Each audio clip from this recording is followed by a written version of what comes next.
Hello everybody. In this lesson we'll be looking at the roots of rhetoric, analyzing the nature of ancient Greece, the Sophists, the initial seeds of contemporary rhetoric, and Gorgias and Plato. One piece of advice I want to offer is to make sure you're using your readings for your answers, and not just parroting back the lectures. I will most likely pull exam questions and the like from the readings.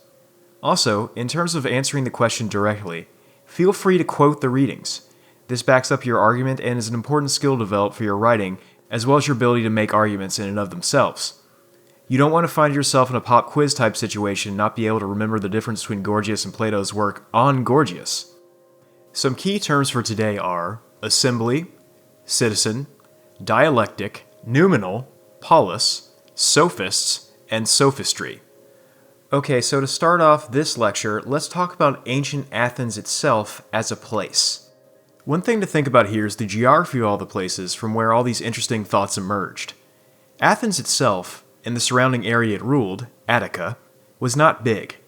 Population estimates vary greatly, and sometimes they vary to an absurd degree, but Athens was not a New York, Los Angeles, or London in terms of size or population. The highest estimate I've seen for ancient Athens is around 600,000 people, which was highly contested. But think about Raleigh or Washington, D.C. or Baltimore or Atlanta. They already greatly outstrip ancient Athens in terms of size, right? So why was this small area so influential? What was going on? The geography of ancient Greece was predominantly mountainous. 75 to 80% of land was mountain land, and they did not have a great excess of arable farmland either, so growing food was going to be a problem, despite the mild wet winters and hot and dry summers. But what they did have access to was the sea. There were 2,000 islands in the area, and so what did the Greeks do? They took to the water and they colonized surrounding areas. So Greek culture spread.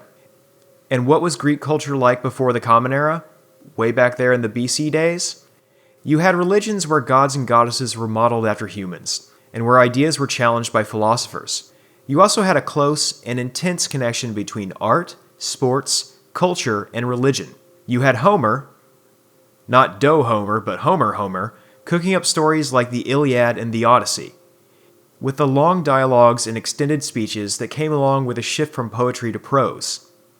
There's also the rise of philosophy, from the mythical to the rational. So in ancient Greece, you see the increasing importance of education, and the importance of games, sports, and competition. And we see things today that harken back to this. Remember the Olympics? How about a marathon? Those are of Greek origin. Politically, the rise of the polis, aka the city-state, occurs roughly between 700 and 480 BCE, and during this period citizenship was indeed a thing. You also saw the emergence of democracy in Athens, as well as neighboring Sicily, with the expectation of citizen participation in politics and in communal life. Citizenship is a key part of the story of rhetoric, because rhetoricians had to work with people, right? So what was a citizen? Let's define it. Christopher W. Blackwell writes as follows.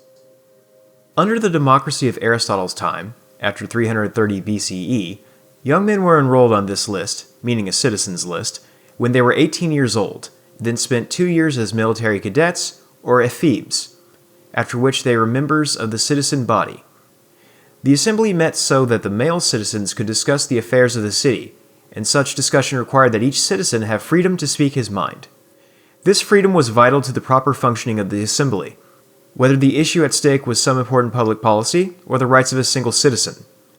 But even under the old system, where only the wealthy could hold office, we do not hear of any proper qualification for participating in the assembly.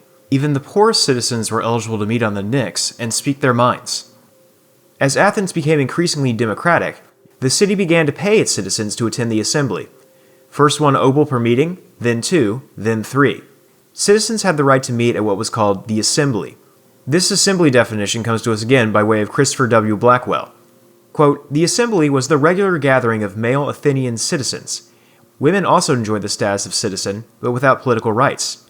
To listen to, discuss, and vote on decrees that affected every aspect of Athenian life, both public and private, from financial matters to religious ones, from public festivals to war, from treaties with foreign powers to regulations governing ferry boats. So let's say we're citizens in Athens, and we have an issue with somebody, or we feel strongly about something. There's an assembly meeting coming up, and we want to voice our opinions. But, hey, we may not feel like we're the best public speaker. It's hard, right? You think I don't edit these recordings constantly? It's tough stuff, and public speaking is one of the biggest fears people have. And it's difficult. People have short attention spans, you may not like the sound of your own voice, and finding the right words at the right time is a challenging task. Remember Kairos? So, in our roleplay scenario, we need help. Who do we turn to? A wizard? A knight? Cleric? Well, how about a sophist? In ancient Greece, sophists were paid teachers who would instruct customers in things like the art of oratory so as to win their case in court or achieve their goal in a setting where they would be expected to speak and advocate for their cause. Sophists were not just speech coaches, though. They could offer instruction in other skills necessary to do well in public life. If you're familiar with script doctors or punch-up writers in Hollywood, you might view sophists in a similar light. They weren't teaching about every single aspect of oratory per se. They were more about providing shortcuts, which is in part why sophistry, what the sophist offered, is actually used today as a derisive term. If you accuse somebody of sophistry, you're accusing them of making a fallacious, empty argument, or perhaps relying on style and flair as opposed to substance, the razzle-dazzle, as it were. Sophists taught rhetoric, often on the basis of probability, not fact, but likelihood. You might hear somebody say something like, "You probably X or Y," to which one could reply, "That's not a logical argument, that's just throwing shade." They also charged maddening amounts of money to do so, and would teach people how to argue both sides of an issue, which is referred to in rhetorical terms as dissoi logoi, or contrasting arguments. They would also perform epideixis. Remember epideictic rhetoric? Well, epideixis was display speech, sort of a test drive my sophistry kind of thing. Plato had a big issue with the sophists. And that's why we're reading Gorgias today, as well as looking at Plato's thoughts on the sophists, in his actual work called Gorgias, which is by Plato, not Gorgias. But what exactly was sophistry? In Plato's dialogues, Socrates is typically critical of these coaches for hire, and this critique comes up in his works The Phaedrus, the Gorgias, and the Sophist. Socrates challenges the sophists, claiming they have no commitment to the truth and to knowledge, and are concerned more with immediate persuasion in their own pocketbooks. For Plato, truth was an unchanging form, something we'd call noumenal. This is actually still a huge thing in philosophy now, the limits of what we know and how we can know it, what is accessible to us and what isn't as far as knowledge goes. But we'll spend more time on this ancient high school beef in the next lesson. For now, let's talk about Gorgias. Gorgias lived from 485 to 380 BCE, so a long life, in Leontini, in Sicily. He acted as the ambassador to Athens in 427 BCE or so. He's known for his claim to be able to speak on any subject, his skill in epideictic speech, his concept of kairos, which we mentioned in a previous lesson, and for his manipulation of language. It's argued by some he was the first to develop figurative language, Gorgianic figures, like antithesis and parallelism. So this brings us to the encomium of Helen, which was assumed to be Gorgias's proof-of-concept speech for those who may have been interested in being his student. We could consider this an example of epideictic rhetoric. And yes, I know we're sort of muddying the waters between sophistry and rhetoric, but what Gorgias did as a speaker was part of rhetorical history, despite Plato's objections. Alright, so in case you're wondering, an encomium is a piece which praises something to a high degree. It's a fairly formal word, but it's a good one, and it's cool to know. In the encomium of Helen, Gorgias makes arguments from probability. Here, rhetoric is poetic, and he shows how it can be used to make arguments and how language can act as a kind of drug. He also employs fancy ways of speaking, those so-called Gorgianic figures, including the rhyming of word endings, isocolon, which is balanced clauses, parallelism, etc. Gorgias talks about rhetoric and the use of words in a way where it's seen as powerful, even magical or seductive. Here's a quote from page 53. "For just as different drugs dispel different secretions from the body, and some bring an end to disease and others to life, so also in the case of speeches, some distress, others delight, some cause fear, others make the hearers bold, and some drug and bewitch the soul with a kind of evil persuasion." Scholar John Polakis offered that Helen actually represented rhetoric itself. Quote, "Both are attractive, both are unfaithful, and both have a bad reputation." This is speech-making as advertising. It can be argued that what Gorgias is really offering is an encomium of rhetoric itself, as well as a great endorsement of his own skill and abilities as a speaker. If you can get wrapped up in his words and their seductive power, perhaps you could hire Gorgias and he could teach you how to do the same thing with your speeches and words. Some people in ancient Greece had an issue with this, though. One of them was a guy we call Plato. So Plato was an interesting but mythic figure. He was reported to have been born around 428 BCE, and was presumed to have died around 347 BCE. He was born to an aristocratic family, educated by Socrates, who he used as a character in his works, and he opposed democracy as a form of government. Question 1. Why was rhetoric a sham art, according to Plato? And what art did he liken it to? Aristotle also established the academy, which is a term we still use today. Academia, for instance. Remember, rhetoricians love words. Plato was a student of Socrates. Socrates did not write books, so we don't know how faithfully Plato's dialogues represent Socrates' thoughts. However, Socrates is the main character in Plato's dialogues, and often at least one of his interlocutors is a sophist. For Plato, it should be the goal of all men to seek the truth, to come as close to discovering it as possible. Thus, Plato actually had a lot of issues with rhetoric as it was known in ancient Greece, and the Sophists especially. One key aspect of Plato's work is that he viewed knowledge as unchanging and ever persistent. You just had to be able to grasp those forms, and you'd have knowledge. There was a tension at work in Plato's text, one between the noumenal and the phenomenal realms. Now, the noumenal is an interesting term. The noumenal realm was the place where our soul would retire when we left the phenomenal realm, which is the material realm we live in now. For Plato, truth with a capital T resides in the noumenal realm. So here's where it gets sort of wild. When we return to the phenomenal world from the noumenal world, we drink from the, quote, river of forgetfulness. This is the transmigration of the soul.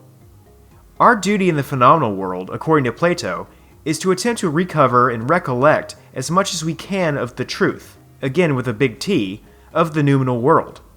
We do this by means of dialectic. So, here's 3 aspects of dialectic you need to know. It's question and answer dialogue, it's challenge and response to discover the truth, and it's a forerunner of logic. Dialectic has different meanings in different branches of philosophy, but for our purposes, we are going to talk about Plato's version. In Plato's Phaedrus, which we'll work on in the next lesson, it appears in 2 senses. In the first sense, it's an intellectual process of synthesis and analysis that comes before the rhetorical examination of a topic. In the second sense, it's the question-and-answer form of philosophical dialogue, which Socrates, remember Plato used Socrates as a character, uses to guide his listeners to true knowledge of the topic under discussion. Plato's dialectical approach to philosophical conversation most often involves synthetic and analytical investigation, defining key terms, and establishing categories and divisions. So it's more robust and thorough than, say, the instruction-based approach of the Sophists. So this is a good place to talk about the issues that Plato had with the Sophists. In the Phaedrus, Plato accuses the Sophists of lacking true knowledge and of training their students in an unethical, manipulative form of rhetoric that can persuade audiences regardless of the truth or falsehood of its claims. In part because of Plato's strong criticism of them throughout his works, the Sophists have had a bad reputation in the fields of philosophy and rhetoric. Again, the word sophistry is sometimes applied to false, deceptive argumentation. Question 2. What were some of the biggest differences between Plato and Gorgias as far as their approaches to philosophy and rhetoric? And by the way, remember, I'm asking you about real Gorgias, not Plato's Gorgias. So I'm going to close out this lecture by reading a long section of this. But first, here's a quote from Plato's Gorgias that's quite telling. In my opinion, then, Gorgias, the whole of which rhetoric is a part is not an art at all, but the habit of a bold and ready wit, which knows how to manage mankind. This habit I sum up under the word flattery. In Gorgias, Plato talks about how rhetoric is like cookery. Both deal only in appearances. They don't offer knowledge or truth, again with a capital T, the real, big, hard-to-gain truth. For Plato, as cookery will not improve the body, rhetoric will not improve the soul. Both are artificers, sham or false arts, and not true arts. Rhetoric offers only opinion, what the Greeks might refer to as doxa, not truth. And this is Plato's problem. He's interested in the big truths of the noumenal world, which are hard to find in the phenomenal world. And so, as promised, I'm going to finish today's lecture by reading a much larger section of this. So imagine I am now Socrates as written by Plato. As cookery is to medicine, rhetoric is to justice. And this, I say, is the natural difference between the rhetorician and the sophist. But by reason of their near connection, they are apt to be jumbled up together. Neither do they know what to make of themselves, nor do other men know what to make of them. For if the body presided over itself, and were not under the guidance of the soul, and the soul did not discern and discriminate between cookery and medicine, but the body was made the judge of them, and the rule of judgment was the bodily delight which was given by them, then the word of Anaxagoras, the word with which you, friend Polus, are so well acquainted, would prevail far and wide. Chaos would come again, and cookery, health, and medicine would mingle in an indiscriminate mass. And now I have told you my notion of rhetoric, which is, in relation to the soul, what cookery is to the body. Question 3. Do you consider it odd that Plato would insert a fictional Gorgias into the discussion about rhetoric? Why or why not? What could be a claim you could make about him doing so with regard to logic, rhetoric, sophistry, and truth? Alright, so next lesson we'll talk about Plato, rhetoric, and traditions of rhetoric. And we'll also talk about Isocrates, another influential rhetorician, as well as Aristotle, a student of Plato whose opinion on rhetoric was far more forgiving than Plato's.